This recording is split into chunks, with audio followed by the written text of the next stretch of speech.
si ka mundur demokracia amerikane 250 vjetë? Ka mundur sepse bazat ishin ato që duhet. Kjo është ideja. Në qoftë se ti krijon një sistem fillestar, i cili është i shëndosh, i cili respekton drejtat e njerëzit, i cili ka vizionin për të ecur përpara, i cili krijon një republikë e cila është republiku ku qytetarët zgjedhin, bën zgjedhjen e tyre, qoftë për president, qoftë për kongresmen. Dhe kur ti e vë këtë zgjedhje në mënyrë periodike, si kundërtham ke Mayflower Compact, ke ajo marrëveshja e anijes Mayflower, kur ti i vë gjitha këto në balancë dhe për shembull thuj kongresmeni, ti vetëm 2 vjet mund zgjidhesh. Po s'pëlqyem, ndryshojmë. Është ajo që quhet kontrata sociale, është teoria e John Locke, që është një filozof skocez, por Jeffersoni e mori si ide, unë mbështet shumë tek ajo, dhe në fund fare krijon këtë që pushteti është i zvendësueshëm. Dhe pastaj më vonë, historinë amerikane u bë dhe kjo që u vu presidentit, u vu limiti. Nuk mund të shkojë më tepër se sa 2 terme. Teknikisht mund të shkojë 10 vjet minus 1 ditë. Ky është maksimumi. Se mund të bëj më pak se gjysma e mandatit, le të themi, një president bëhet incapacitated, i thon këta, domethënë, i paaftësit të ushtoj detyrën, mund të vdesi, mund ndodhi diçka tjetër, mund të kalojë, mund të ndodhi një sëmundje etj. Atëherë zvendës presidenti, në qoftë se ka kaluar më shumë se gjysma mandatit, mbaron mandatin e këtij presidenti dhe zgjidhet 2 herë tjera. Në qoftë se ka kaluar më pak se gjysma e mandatit, ai konsiderohet mandati plot dhe mund zgjidhet edhe një herë tjetër. Për shembull, Lyndon Johnson kishte të drejtën që mbaroi mandatin e Kennedit. Kennedy kishte bërë më shumë se gjysmën e mandatit, domethënë në 63-shin, në nëntor, 22 nëntor 63-shit, Kennedy u vra në Dallas, Texas. Ndërkohë që kishte filluar në janar të vitit, në 20 janar të vitit 1961. Pra kishin kaluar 2 vjet dhe 10 muaj, diçka. Atëherë Johnsoni mund ta mbaronte atë mandat, u zgjodh një mandat tjetër të vetin, vitin 1964, dhe në 68 mund zgjidhej prapë. Okej? Në 64 u zgjodh, 68, por ai refuzoi dhe atëherë u bë Nixon i president. Kështu që sistemi funksionon sepse janë vendosur këto vija të qarta. Askush nuk mund t'i ka përgjigj vijat. Edhe kur do kush mendon se mundi ka përgjej, në fund fare ka barriera të cilat i ndalojnë, siç mund të shihet shpesh. Pse lufta civile ishte një moment i rëndësishëm për Amerikën dhe çfarë përfaqësonte Abraham Lincolni? Atë lufta civile rregulloi gabimin e mëparshëm. Në një farë mënyrë, mund duket është e dhimbshme, është lufta më e madhe që është zhvilluar në historinë e Amerikës. Më shumë njerëz janë vrarë gjatë luftës civile se sa në ndonjë luftë tjetër veçanërisht. Janë vrarë 600-700.000 njerëz gjatë asaj lufte. Po lufta civile, në një farë mënyrë e dhimbshme sado që ishte, rregulloi gabimin që ishte bërë që në fillim, që një pjesë e popullisë amerikane konsideroi pa të drejta fare dhe ishin sklever. Tani e tham që në fillim që Amerika nuk është Amerika e shpiku sistemin e sklavërisë. Dhe nuk janë as amerikanët ata që shkonin në Afrikë dhe merrin njerëzit. Merrin njerëzit nga Afrika dhe sillnin për të shitur në Karaibe. Faktu është edhe një histori tjetër. Ajo kënga Amazing Grace, që është aq e zakonshme, që kemi dëgjuar në Amazing Grace, How Sweet the Sound, që ndofta është himni i dytë i Amerikës mbas himnit kombëtar. Ajo këngë tregon historinë e një njeriu i cili ishte tregtar skleverisht dhe pastaj u bë pastori një kishe, domethënë ndryshoi komplet mentaliteti i tij për botën, ishte në Angli. Konflikti i luftës civile ishte pikërisht ky. Çfarë do bëjmë me sklavërinë? Ndërkohë që në Union, në Bashkinë e Shteteve Amerikane, po futeshin shtete tjera. A do konsideroheshin ta si shtete ku sklavëria do vepronte, apo do konsideroheshin si shtete ku nuk ishte sklavëri? Domethënë, shtete të lira dhe shtete sklavëruara. Veriu ishte pothuajse nuk ishte sklever. Dhe veriu ishte shumë herë më i zhvilluar nga ana ekonomike. Ekonomia e veriut kishte bazë industriale të jashtëzakonshme. Gjithë shtetet që kemi ne. Michigan, New York, Michigan, New York, Massachusetts, New Hampshire që formohet kohë që doli nga Massachusetts.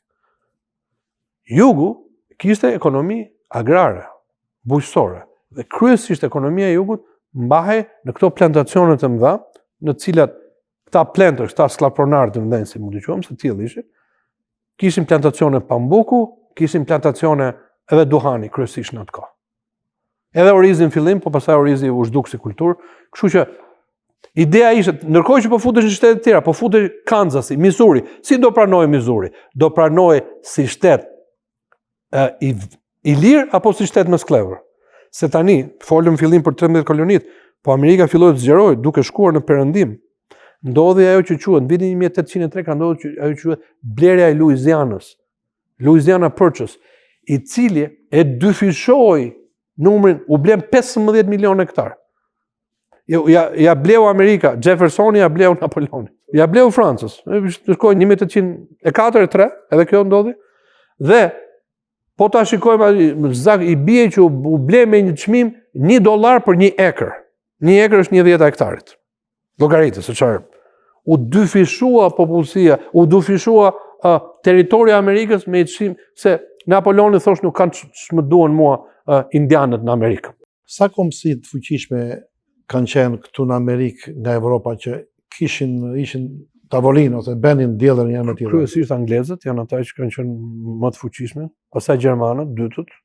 Kryesisht ishin të traditës protestante, traditës luteriane, anglez, suedez, sidomos në Minnesota, finlandez, të kombet e Evropës veriore, në fillimet e Amerikës. Më pak francez, sidomos ata që quhen hugenot, ata që ishin protestantët francez, kishte për atyre.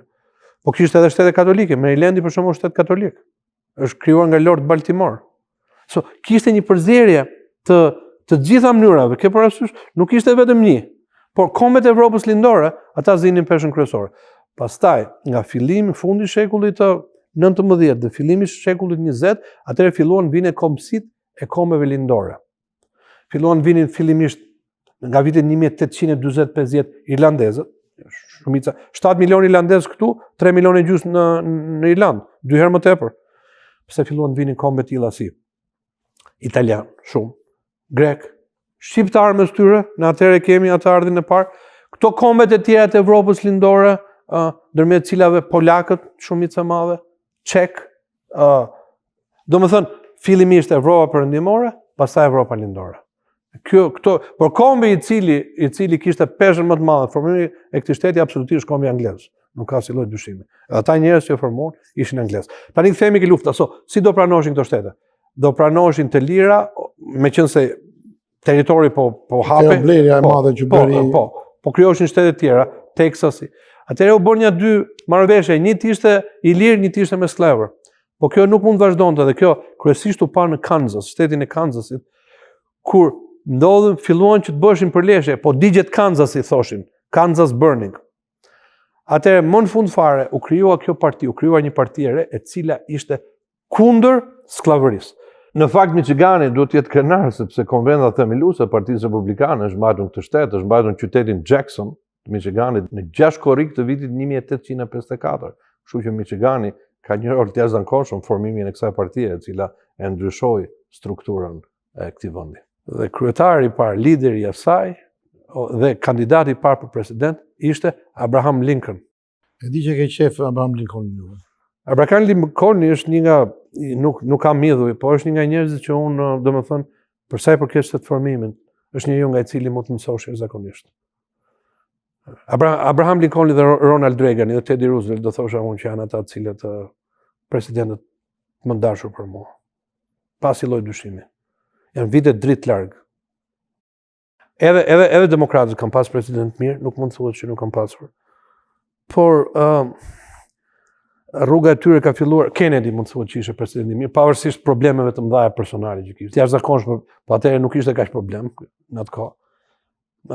Edhe Johnson ishte presidenti i cili sidomos ishte i zoti në kuptimin e kalimit të ligjeve. Ishte jashtëzakonshëm, më shumë ligje se çdo kusht tjetër ka kaluar. Por për sa i përket vizionit, forcës ose asaj që parashikon, tani po themi këta presidentët që nga koha e Lincolnit tece, po të shkojmë mbrapa, mund themi Washingtoni, që bëri trashen e përmendë, mund themi Jeffersoni, ishte presidenti i jashtëzakonshëm, James Monroe, që bëri doktrinën Monroe. Krijimi i Partisë Republikane ishte një event historik. Ishte një event historik sepse u ngritën këta njerëz, të cilët si ide kryesore të jetës tyre kishin këtë. Skllavëria është e padrejtë dhe ne duhet luftojmë për të zhdukur. Duhet shkojmë në ato lloj, në çfarëdo lloj dhimbje që mund ndodhi për ta zhdukur. Dhe Lincolni vetvete ka një jetë jashtëzakonshme, domethënë Lincolni është njeri vetë mësuar, self-made man. Nuk është se i vajti informim në shkolla ku edukua. Ai gjithçka e filloi nga vetja. Dhe u bë avokat jashtëzakonisht i shquar, jo se vruajti në shkollë, por se studioi vetë, i kaloi vetë gjithë ato provimet, barin që quhet. Dhe u vendos, është nga Kentucky, ka kaluar gjithë të shtetet pak a shumë perëndimit të mesëm ku jemi ne, Indiana, dhe vendos në Illinois, në Springfield, Illinois, u bë kongresmen atje dhe më në fund vendosi që të garonte për presidencën. Me ideale të qarta, presidenti më i gjatë që ne kemi pasur, besoj, i cili u provua që në momentet më të vështira të këtij kombi dinte se si ta drejtonte dhe dinte të bënte luftë politike, sikundër dinte edhe të falte. Në momentin kur Lincolni u bë president në Charleston, në Karolinën e Jugut, në Fort Sumter, ndodhi ajo që ata për një herë sulmuan ushtrinë e Unionit. Domethënë presidenti u zgjodh, forcat milicia e shtetit sulmoi ushtrinë e Unionit dhe aty filloi lufta civile. Aty fillon pastaj një barë shumë e madhe prej 5 vjeçare e tillë, në cilën Amerika e ka vuajtur shumë dhe Lincolni si president e ka vuajtur shumë. Po pikërisht në ato momentet më të vështira të kësaj lufte civile, ai dinte edhe në dhimbjen e tij personale. Tregoi që ai kur i thoshin se kaq njerëz u vran, shpenzonte kohë tëra me veten dhe me atë dhimbjen që kishte. Dhe madhështia e tij tregohet sidomos në fjalimet që i ka mbajtur në fjalimin e dytë të inaugurimit, në të cilin thotë me mëshirë për gjithë dhe me drejtësi për gjithëkënd. Llogaritë që ishte lufta civile dhe ai i trajtonte amerikanët e shteteve të jugut që ndërkohë ishin ngritur kundër pushtetit të tij. I trajtonte tamam si njerëz që duheshin trajtuar me dinjitet. Dhe pika kulmore e tij është ndoshta një nga fjalimet më të mëdha në historinë njerëzore, quhet si fjalimi i Gettysburgut. Gettysburg ka adresë në Pennsylvania, në një betejë ku ishin vrarë 60 e ca mijë luftëtar. Ky shkon me tren nga Washingtoni atje në Gettysburg dhe mban një fjalim i cili ishte rreth 5 minuta. Se u flasim për fjalimet. Para ti foli oratori më i madh që ishte në Amerikë, foli një 2 orë. Asgjë s'mbahet mend nga fjala e tij, mbahet mend kjo adresa e Gettysburgut që fillon me këto fjalë. 84 vjet më forskorën 87 vjet më parë thotë. Etrit tan formuan në këtë kontinent një kombë të ri, të ngjizur në liri dhe të dedikuar ndaj parafjalës që gjithë njerëzit janë krijuar një lloj. Kështu e fillon fjalimin. Dhe në fund fare mbaron me fjalët që qeveria, the government of the people, qeveria e popullit për popullin dhe prej popullit shall not perish from the earth. Nuk do hum nga faqja e dheut.